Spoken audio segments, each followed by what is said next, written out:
Look at that! Yeah, we got another one, huh? I was right! You were right. Old Cubby Set's paying off.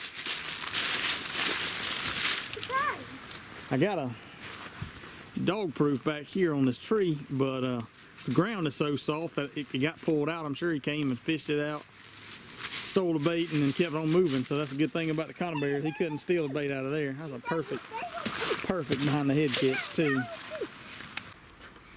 We had John Zander on the podcast the other day. He talked about the money cut with coons and how that can negatively impact you. It doesn't gain you as much as you think it would. And what he was talking about there is, with coons, typically you're judged, part of the grading criteria is on the length of the pelt.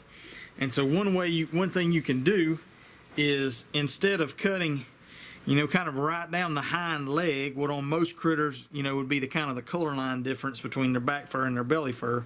Instead of cutting kind of right down there traditionally like you do right down the back of the hind legs, you actually come in and cut more down the inside of the hind legs, and then kind of loop it back around and try to pull in a couple, maybe another couple of inches, actually an inch or more of extra fur to get you more length on your pelt.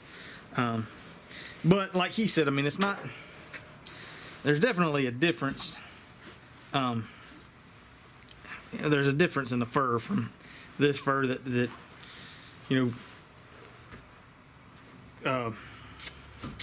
what's the word I'm looking for? Experienced fur buyers are going to tell. So I think that's worthwhile. I've done that same thing before. I've got in the habit of doing the money cut, and I've seen that on videos and things. So I don't know. That was something interesting. It's always helpful to learn from somebody that's actually in the business and knows kind of the tricks and what does work and what doesn't. So.